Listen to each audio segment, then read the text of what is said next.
Bonjour les petites lumières, comment allez-vous? Alors aujourd'hui les énergies du mois de juillet pour mes petites lumières cancer. Alors on a en situation de globalité des énergies d'action.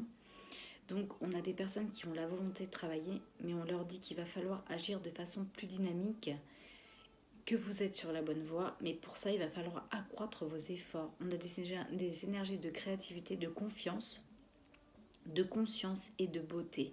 Vous devez avoir conscience de votre beauté intérieure.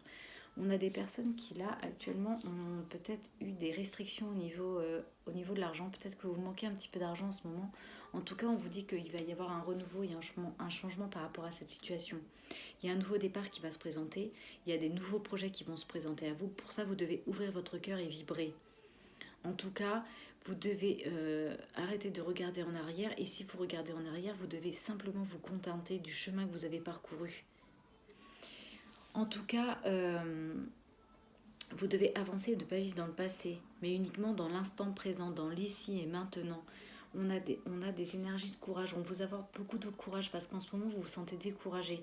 Mais vous inquiétez pas, faites appel à l'archange Ariel, il va vous apporter beaucoup de courage. D'ailleurs, il est avec vous, il vous en apporte dans ces énergies actuelles du mois de juillet.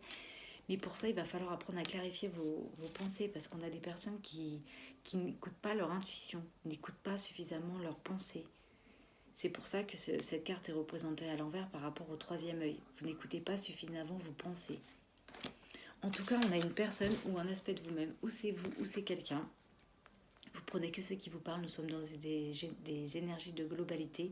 Donc c'est général, ça ne peut pas correspondre en tout point. Si vous êtes une femme, en tout cas, il y a une femme vous êtes une femme de sagesse et de compréhension. Si vous êtes un homme, dites-vous qu'il y a une femme autour de vous qui a beaucoup de sagesse, beaucoup de compréhension, beaucoup de savoir, puisqu'elle tient un livre, il y a beaucoup d'enseignements, elle vous apporte beaucoup de choses. C'est peut-être voire même un nouvel amour pour vous. Personne avec qui il y aura des liens plus approfondis dans le temps. En tout cas, vous prenez que ce qui vous parle, hein, si vous êtes femme ou homme, ou femme, ou homme, un peu importe. Hein. Ça, c'est vraiment une généralité. Vous voyez, c'est pour ça qu'on retrouve la carte de l'enseignement. Cette femme, elle a beaucoup de choses à vous apporter. Elle vous apporte beaucoup de savoir, beaucoup de connaissances. On a des personnes qui ont de nombreuses options qui sont en train de s'ouvrir à eux, mais ils savent pas quelle porte il faut qu'ils poussent. Alors j'ai envie de vous dire, pour savoir la porte la meilleure, il va falloir se reconnecter à votre beauté intérieure, à votre cœur, car lui, il connaît déjà toutes les réponses. Il sait quelle voie vous devez emprunter. Et pour ça, il va peut-être falloir apprendre à vous faire confiance un peu plus. Parce que là, on a des frontières, on a des personnes qui n'affirment pas assez leur identité. Ils parlent facilement au nom des autres, mais ils ne parlent jamais en leur propre nom. On me dit là qu'il va falloir être authentique et vrai avec vous-même. Il va falloir prendre une décision. Hein. Il est temps de choisir ce que vous voulez réellement. Avec simplicité, vous prenez pas la tête. De toute façon, s'il y a des portes qui sont résistantes sur votre route, des projets qui demandent beaucoup de choses, et que c'est dur, ça vous paraît dur, c'est pas la peine de les pousser les portes. Allez vers quelque chose de plus simple. De toute façon, si ça fait partie de votre mission, les portes vont s'ouvrir naturellement, tout va être fluide. Mais faites-le avec simplicité. Vous devez vraiment vous concentrer sur l'essentiel. Et là, on parle de votre intégrité. Vous devez être souple.